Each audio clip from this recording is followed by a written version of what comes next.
I'm Carl Azuz. Thank you for starting off your week with CNN 10. Going to work. On the first Friday of every month, the U.S. Bureau of Labor Statistics releases what's known as the Jobs Report. It's closely watched by economists, business leaders, investors, and politicians because the report gives a sense of how the U.S. economy is doing.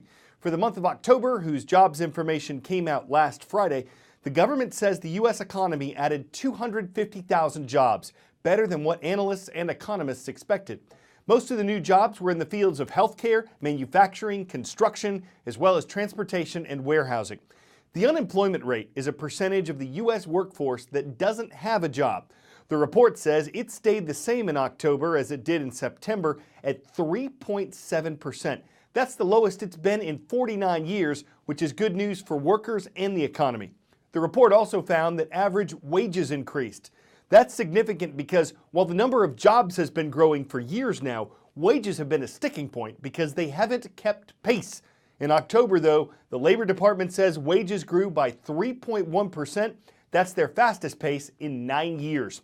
With the U.S. midterm elections set for Tuesday, President Donald Trump, a Republican, called the jobs report incredible and said Americans should keep it going by voting for Republicans.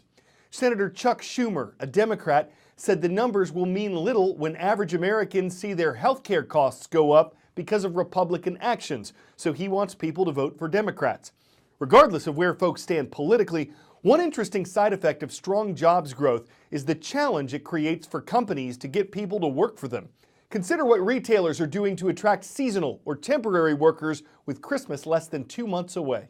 This is JCPenney's Manhattan flagship store, and I can tell you the strong U.S. jobs market is delivering a major challenge to retailers like this as we head into the holiday season. Stores like this one and many others like it had to launch an aggressive marketing campaign to sell their seasonal jobs. They had to provide incentives, and they even held a special hiring event to try and draw the crowds.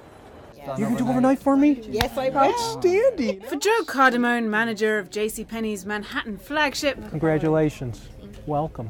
the relief at seeing this turnout is palpable. This day could make or break his holiday season. Because it is a tight job market out there, so for most JCPenney stores, it's getting ahead of the other retailers. JCPenney held its second ever nationwide hiring event in mid-October, hoping to attract 39,000 people. And there's a new incentive, a chance to win a free vacation. It's a dogfight out there, and I think whatever incentive you can give a new associate to stay around with you will always help. A dogfight because this is not just the tightest labour market the US has seen in almost half a century, it's also set to be one of the busiest shopping seasons in years. Consultancy firm Challenger Gray & Christmas has so far recorded more than 700,000 job announcements, the highest since they began tracking in 2012. And one of the biggest dogs of all, Amazon, just upped the stakes even further, offering a $15 minimum wage to all employees. Stores are really having to sell themselves. Target, for example, is offering $12 an hour and a $500 gift card for randomly selected employees in an effort to hire 20% more people this year. And Macy's says most of its seasonal hires will be eligible for a new bonus program. And it's not just the retailers. First of all, thank you for coming. Shipping giant UPS has rebranded its seasonal hiring event Brown Friday, promising the chance of a permanent career. We started planning for holiday season 2018 the day after holiday season 2017. We certainly anticipated that the unemployment rate was likely to go down and it was going to be even more competitive. So I'm going to ask you 4 questions. Another hiring trick is to target existing customers. 57-year-old Maritza Viruet found out JCPenney was hiring from a notice on her receipt. Well, I shop here frequently. Now for the holidays, I can stop in and spend my money here too at the same time. She'll be working in customer service, the front line of a festive shopping frenzy. Well, frenzy is the word. Consumer confidence is also at an 18-year high in the US, so people are going to be doing more shopping this holiday season. Stores like this simply can't afford not to have enough people in place to sell all of that Christmas merchandise. And the pressure isn't letting up. Amazon's $15 an hour minimum wage came into effect this week. Now, JCPenney wouldn't tell us if they're spending any more paying their seasonal associates more this year, but UPS did tell me that they are looking at raising their starting wages in markets where the unemployment rate is lower than the national average. So the latest jobs report, good news for employees, but a major challenge for employers. 10-second trivia. What is the Earth's longest mountain chain above sea level? The Rocky Mountains, the Andes, the Caucasus Mountains, or the Himalayas? Stretching thousands of miles along the west coast of South America, the Andes are the world's longest continental mountain chain. One of the countries they traverse is Peru, whose dramatic topography includes both the Andes and the Amazon rainforest. Moving around here, especially on Peru's unpaved roads, can be tough. And though the nation's economy has improved in recent years, almost a third of its people still live in poverty. That's something that Dr. Ricardo Punchong is helping address.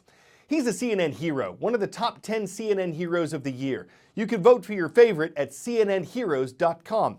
And you can see what Dr. Punchong has done right now. When the kids of our countryside have a serious medical condition, they have to come here to start their medical treatment. We have people that come far from Lima. The journey is very difficult.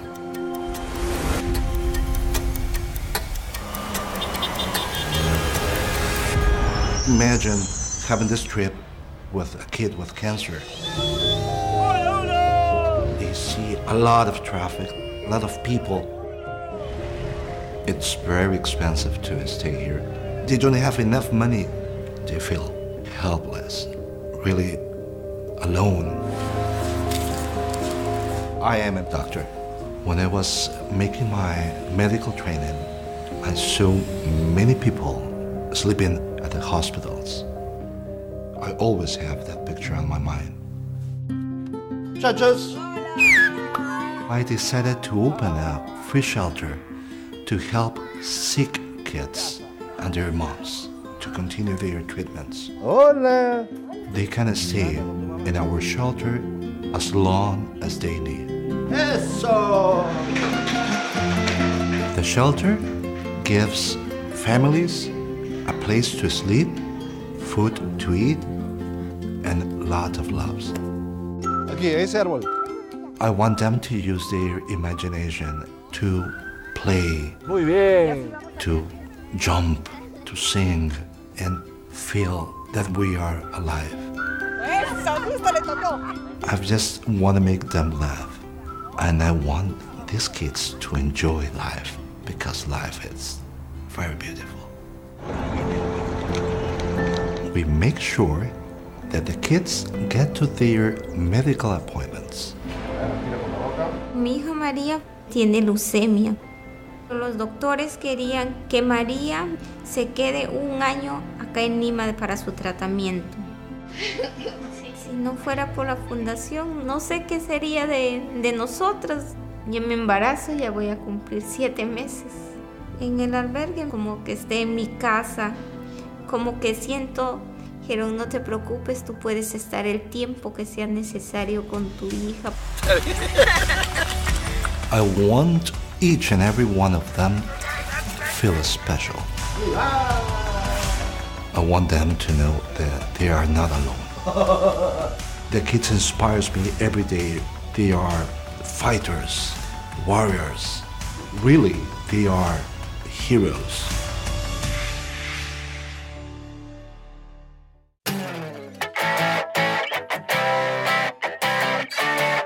You're likely to spot a striking-looking mandarin duck in Eastern Asia or some parts of Europe. You're not likely to see one in New York City's Central Park. But that's where this one is, swimming peacefully alongside more commonplace ducks and captivating New Yorkers. It's not from a zoo, according to a ranger with the city's Parks Department. He says it was most likely kept as a pet, and as long as it's able to eat and fly, they're just going to let it be.